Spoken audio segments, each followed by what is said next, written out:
Guys, এই গরুটা বিক্রি হবে।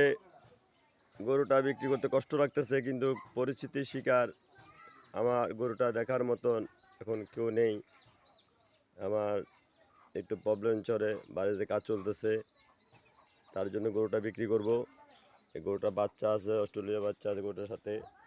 এদের শুতে আছে। এই শালে, এই কথা কও। এখন এই গরুটা বিক্রি হবে। যদি কোনো হৃদয়বান বা ব্যক্তি নিতে চান, নিতে পারবেন। এটা গাভিন আছে, এটা গরুর বাচ্চা থাকা অবস্থা দুধ দেয়। আবার ৮০,০০০ টাকা দাম চাচ্ছি দুটো গরু আর গরুর বাচ্চা সহ। গাভ আছে। যদি কেউ নিতে চান তাহলে আমার সাথে যোগাযোগ করবেন। ১ সপ্তাহ টাইম আছে। ১ সপ্তাহের ভিতরে যে আছেন আমার সাথে যোগাযোগ করবেন। কারণ আমার বাড়িতে কাজ চলতেছে, এই জন্য গরুটা বিক্রি করা লাগে। বাড়িতে কাজ চলতেছে, এই জন্য গরুটা বিক্রি করতে হতেছে। কিন্তু আমি আসলে এগুলো কখনো লেনদেন করি নাই বিদায়, বাজারও কখনো নেই নাই।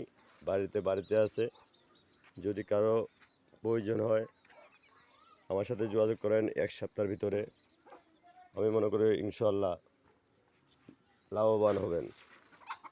কেন বাড়ির গরুটা অনেক ভালো, শান্তশিষ্ট। এটা মারে না, বিষও মারে না। এই যে কোনো মহিলা পালতে পারবে, যে কোনো মানুষ পালতে পারবে। কিন্তু দুঃখের বিষয় আমার এটা দেখার মতো কোনো কেউ নেই। আছে যারা, তারা আরও মুরব্বী মানুষ। এটা ৮০,০০০ টাকা বিক্রি হবে। আর নেওয়ার সময় একটা কথা হবে, ইনশাআল্লাহ যদি কারো প্রয়োজন হয় আমার সাথে যোগাযোগ করুন। আল্লাহ হাফেজ।